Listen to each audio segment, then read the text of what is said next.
2020 10271 Fiat 500 is another one in a line of large-scale creator expert vehicles, being a representation of an iconic design.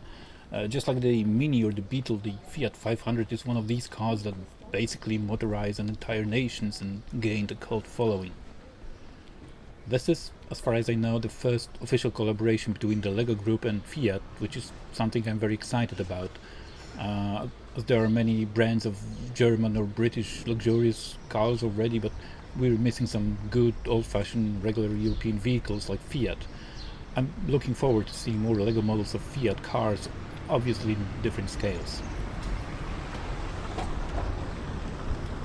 The model was designed by Pierre Normandin, an AFOL turned Lego designer who specializes in town and train series, who's known for instance, Maersk Train. Each creator expert vehicle is in different color, and Fiat 500 comes in a rare, cool shade of yellow, which is unfortunately quite difficult to photograph. The set introduces several new parts in this color. There are very few printed parts, but one of them is the 1x1 round tile with old Fiat logo. The other details are unfortunately in form of stickers. Building instructions are quite unusual because of their format and stylization on a historical car folder. Even the cover features the real car, not the Lego model, which is, quite unusual in itself.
There are a couple of interesting techniques used in this vehicle, like for instance rear and front parts of the body with the wheel arches that narrow down by one stud on each side. It's done with hinge plates fixed in place, while the round plates and bricks allow the body parts connect to the main structure at an acute angle. It's some really impressive geometry.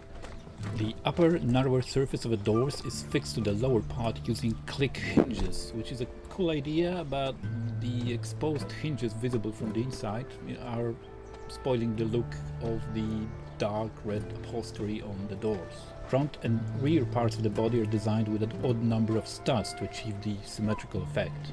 The front seats are quite complex, and the dashboard features some interesting snob techniques. The side windows utilize new half-arch transparent brick to good effect, but the windscreen is just a flat 10 studs wide element with yellow stickers that just spoils the look of the front of the car and is just, cheap and lazy. The fabric roof, on the other hand, is a nice touch. You can open it with a simple yet effective mechanism made of interesting mix of system and technique parts. There are a couple of nice details like choke and starter lever assembly between the seats, Fiat logo on the steering wheel and the spare wheel tucked away in the front. I'm not a fan of the wheels though, they are just far too wide. Real Fiat 500 had ridiculously narrow tires, and I think it's time LEGO introduced some new types of tires that would fit older or less sporty vehicles. This is, in my opinion, a successful adaptation of Italian classic. While it's nowhere as brilliant and revolutionary as the last year's Mustang, it's definitely better than Aston Martin or Mini Cooper. Despite relatively small number of parts, the model is not simplified. It features some interesting techniques and ideas. It has a nice color scheme and very cool building instruction booklet. It's also noticeably cheaper than the other Creator Expert vehicles, but it doesn't feel cheap. I can easily recommend this one.